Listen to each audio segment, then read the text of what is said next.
Welcome to the Deep Dive. Today we're looking at sources that really sit at an interesting crossroads. Mid-century rock and roll history meets cutting-edge generative AI, specifically Mark Wallace's project. He's using AI agents to try and, well, revive the sounds of Memphis legends. It's more than just tech, though. It feels like trying to finish songs that history kind of cut short. It really is fascinating. And right away, you see the core tension, don't you? You've got this raw analog past early rock and roll being fused with machine learning. The goal seems clear. Use AI to fill in lost musical chapters. But, digitally recreating the work of artists who are gone, that brings up some pretty heavy ethical questions, like immediately. Before we jump into the AI part, let's talk about the roots. Wallace's family history seems absolutely central here. How important is it? Oh, it's foundational. You can't really understand the project without understanding Fernwood Records. His grandfather, Ronald Slim Wallace, started it in 1956. And you picture this, right? It wasn't some slick studio. It was literally a garage, 152 Fernwood Drive in Memphis. He teamed up with Jack Clements there. It's the absolute definition of that raw, independent garage recording feel. Right, the real DIY ethos, and that garage is where the Fernwood paradox comes from. Tell us about that. Yeah, it's kind of the classic, almost tragic story you hear a lot in 50s rock.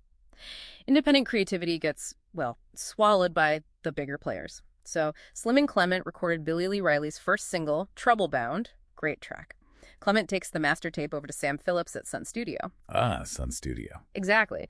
Phillips hears it, knows it's gold, hires Clement immediately, and he buys the masters, issues the single himself on Sun Records, and just like that, the original independent partnership, Fernwood, it kind of fractured. It set a pattern, really. Yeah. Indie innovation getting co-opted.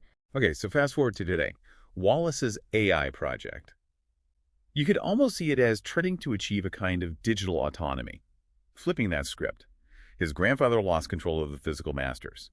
Now Wallace is using AI agents which aren't just mimicking sounds, they're making constrained creative choices based on data to keep the control this time, to stay independent.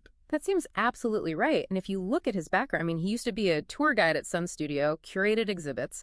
He knows this history inside out. His goal likely isn't just, making an AI Elvis. It seems much more focused on digging up the obscure stuff, those R&B sides, the blues tracks Fernwood put out. Stuff Wallace mentioned were often custom records that never got beyond the Memphis city limits. Yeah. That makes it feel less like a novelty and more like, well, serious historical work, almost like digital archaeology. Which brings us to the tech challenge, the sound. Wow. What if the AI is too good, too clean?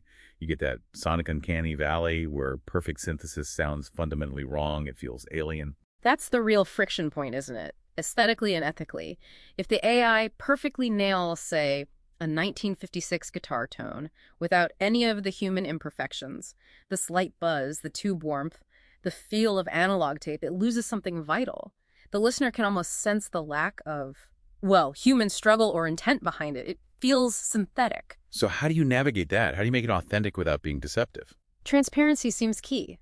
The output needs to be believable as something that could have existed historically, but maybe it needs subtle imperfections left in, or at least it absolutely has to be labeled clearly for what it is. This is historical recreation, not trying to pass off a fake. That's crucial for scholarly integrity. Okay, so summing up, Mark Wallace is leveraging 21st century AI to chase the kind of creative and maybe even distributive freedom that his grandfather's 1950s analog setup couldn't quite hold on to. It's a fascinating echo across generations.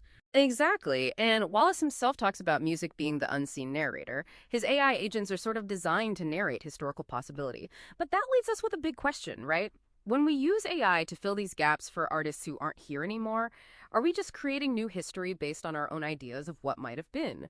Or should we only try to finish the specific threads they started? And honestly, how can you even reliably tell the difference between those two things? Something for you to think about.